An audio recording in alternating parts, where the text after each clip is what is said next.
পেঁয়াজের আমদানিও ব্যাপক হারে। সবশেষ কথা বলতেছি সার্ভিস কীটনাশক নিয়ে, পেঁয়াজের মূল্যতালিকা নিয়ে কথা বলবো কৃষকের সাথে। আসসালামু আলাইকুম। ওয়ালাইকুম আসসালাম। কেমন আছেন? আলহামদুলিল্লাহ ভালো আছি। আপনি কোন জেলা থেকে আসছেন? আমি শিবচর থানা মাদারীপুর জেলা। আচ্ছা, মাদারীপুর থেকে আসছেন। এই মাদারীপুর শিবচরের পেঁয়াজ এত দেরি করে উঠে কেন?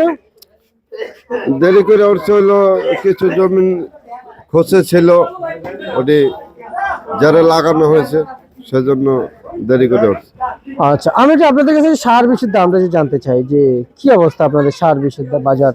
শুনতে পারলাম পাইছি অতিরিক্ত বেশি, কৃষকের সার বিষ দিয়ে পিছিয়ে পড়ছে। সার জি, এই বিষয়গুলো আমাদের একটু জানাইছেন। সারের দাম একটু বেশি রাখে আমাদের থেকে, কিন্তু আমাকে এখন বদলি কামলা সার ওষুধ এগুলি দিয়ে আমাদের লোকসান হয়, আমাদের লাভ হয় না। যদি 50-60 টাকা পাইতাম তাহলে আমাদের কিছুটা লাভ হইতো।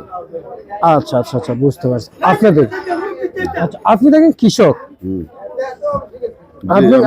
আপনি কিন্তু কৃষক হয়ে মার্কেটে পেঁয়াজ নিয়ে আসছেন। কত বস্তা পেঁয়াজ নিয়ে আসছেন? 10 বস্তা। কত বিঘা পেঁয়াজ লাগাইছেন? 2 বিঘা। 2 বিঘা, মানে 2 বিঘা আরো 100 ভাগের ভিতরে 1 ভাগ। আচ্ছা, তো আমি যদি বলি এখন যে পেঁয়াজ নিয়ে আসছেন, ন্যায্য দাম তো আমরা জানি পাচ্ছেন না, কিন্তু কত বিক্রি করছেন? 37 টাকা বিক্রি করছি। 37 টাকা বিক্রি করেছেন। আচ্ছা, এই এলসি, এই ভারতীয় এলসি, এই জঙ্গিবাদ দেশের এলসি আমাদের কি লাগবে? আর এইখানে তো আপাতত লাগে না, এখানে নতুন মনে করেন এলসি আতে তো আমাকে লস হয়ে গেছে। আচ্ছা, এই যে আপনারা যে এখন যে পেঁয়াজ ফলাচ্ছেন, এই যে পেঁয়াজ ফলাচ্ছেন, আপনাদের পেঁয়াজ আবাদ অনুযায়ী কেমন বুঝতেছেন? আগে থেকে তো পেঁয়াজ আবাদ ভালো হচ্ছে। হ্যাঁ, আগের থেকে এই বছরে ভালোই চালাই দিলে।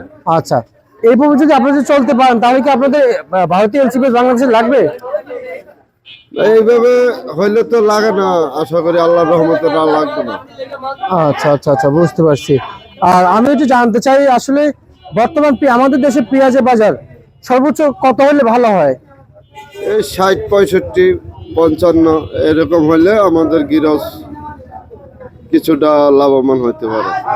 আচ্ছা আচ্ছা আচ্ছা, বুঝতে পারছি। এখন তো তার চেয়েও কম এখন পাচ্ছি এই যে নিচের বাজার গেছে আপনার 33 টাকা, আর উপরে গেছে হলো 38 টাকা। 38 টাকা পেঁয়াজের দাম। পেঁয়াজের দাম। আচ্ছা আচ্ছা আচ্ছা, আর রসুনের দাম কেমন আছে? রসুনের দাম আপাতত আমার জানা নাই, আমি বলতে পারবো না। আচ্ছা, আর আমি যদি বলি রসুন লাগাইছেন আপনাদের জেলায়? লাগাইছি। আচ্ছা, আপনি লাগাইছেন? তাহলে আপনি কৃষক হয়ে রসুনের খবর কেন রাখেন না? এটা তো এই বছরের কোনো খবর আমাদের কাছে নেই। আপনি তো সামনে বিক্রি করবেন না? সামনে তো বিক্রি করে যখন বাজারে আনলে, যখন বাজারে বিক্রি হয় তখন বলতে পারবো আমি এত টাকা বেচছি। না, এমনিতে বাজারে কত চলছে সেটা জানেন না, আন্দাজে খালি রসুন পেঁয়াজ আবাদ করেন আপনারা?